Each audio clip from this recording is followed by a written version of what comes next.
D'abord, il faut souligner qu'il est tout à fait possible de camoufler, de dissimuler la rosacée. Il n'y a absolument pas de contre-indication au maquillage lorsqu'on a de la rosacée. Et plusieurs techniques peuvent permettre de dissimuler les rougeurs. La première, c'est que le vert étant la couleur complémentaire du rouge, on peut déjà utiliser du vert qui va contribuer à diminuer l'éclat du rouge et après appliquer un fond de teint qui correspondra à la carnation de la peau. Alors au niveau des fonds de teint, il faut privilégier des fonds de teint qui sont fluides, qui ne contiennent pas de gras, qui n'ont pas d'effet d'occlusion sur la peau de manière à ne pas augmenter la chaleur cutanée.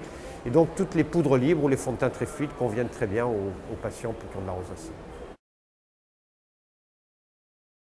Donc vous avez des problèmes, mais vous supportez très mal les crèmes hydratantes que vous essayez de mettre compte tenu de votre rosacée. C'est effectivement quelque chose que l'on retrouve chez toutes les personnes qui ont une rosacée. Ils ont des difficultés à supporter les crèmes, même les crèmes hydratantes les plus simples. Donc il faut utiliser des cosmétiques parfaitement adaptés, plutôt des cosmétiques destinés aux peaux réactives de manière à éviter ces phénomènes de réaction, ces phénomènes d'intolérance. Dans ces crèmes, il faut surtout faire attention à ne pas utiliser de crèmes qui contiennent des acides, notamment des acides de fruits, des crèmes qui contiennent de l'alcool, quoi qu'il y en ait assez peu. Toutes les crèmes qui vont contenir des produits irritants, il faut les éviter. Vous avez des boutons au niveau du visage qui vous gênent. Alors c'est vrai, il peut y avoir plusieurs origines à ces boutons. Effectivement, certains contraceptifs peuvent déclencher de l'acné ou aggraver une acné, mais souvent chez des femmes adultes, il peut y avoir d'autres diagnostics à évoquer sur les boutons, et notamment la rosacée. Alors, ce qui va différencier les boutons de la rosacée des boutons de l'acné, c'est essentiellement la topographie. Les boutons de l'acné de la femme adulte vont se situer sur le bas du visage, alors que les boutons de la rosacée vont se situer sur la partie médiane du visage, au niveau des pommettes et du nez. Et ils vont souvent évoluer avec des rougeurs du visage, des rougeurs qui vont se déclencher lors de certains phénomènes, notamment le changement de température, les émotions. Et il y aura aussi des rougeurs permanentes sur lesquelles se développeront ces boutons.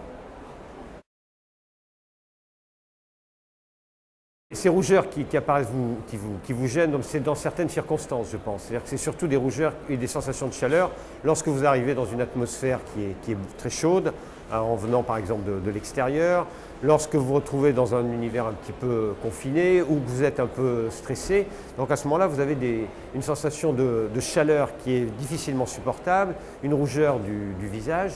Ce n'est pas du tout forcément lié à votre ménopause, surtout que vous n'avez peut-être pas forcément l'âge d'être en préménopause. Donc il y a d'autres choses qui peuvent donner ces rougeurs, comme notamment la rosacée, qui se traduit par ces rougeurs qui surviennent dans ces conditions, mais qui évoluent aussi sur un fond de rougeur permanente et sur une topographie particulière du visage.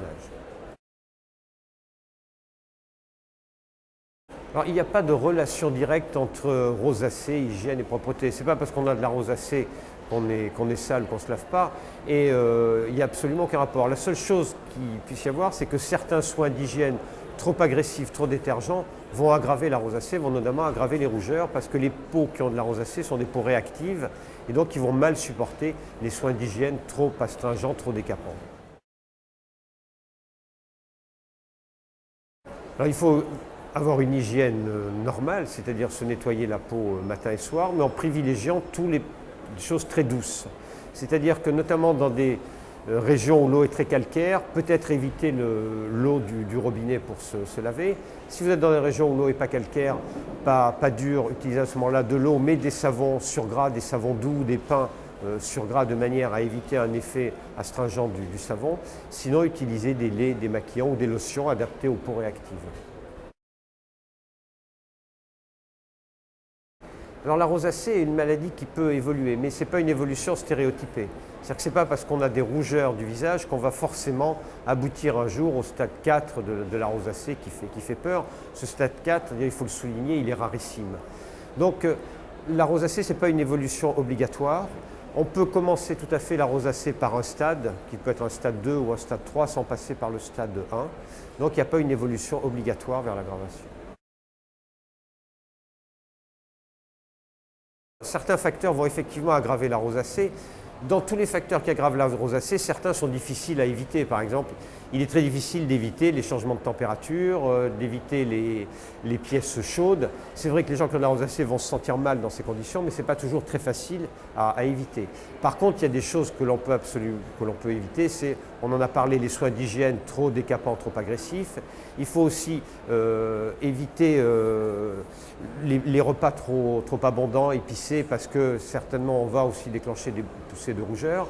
L'alcool qui, par son effet vasodilatateur, va accentuer la rosacée, mais ce n'est pas parce qu'on a de la rosacée qu'on est alcoolique. D'ailleurs, quelqu'un qui a de la rosacée, une gorgée d'alcool peut suffire à lui déclencher des rougeurs. Et puis il y a quelque chose qui est capital, c'est le soleil. Effectivement, le soleil doit être évité de façon systématique pour tout un chacun, mais encore plus pour les gens qui ont de la rosacée, parce que non seulement l'effet thermique du soleil va aggraver les rougeurs, mais en plus les effets des ultraviolets sur la peau et sur la circulation vont aussi contribuer à aggraver l'anomalie vasculaire qui est à l'origine de la rosacée et donc par le même aggraver la rosacée en elle-même.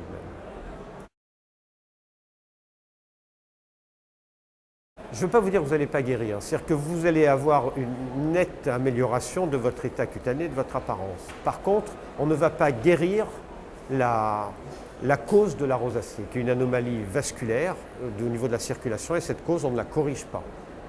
Ce qui explique qu'on peut être amené à recommencer éventuellement les traitements quelques années après.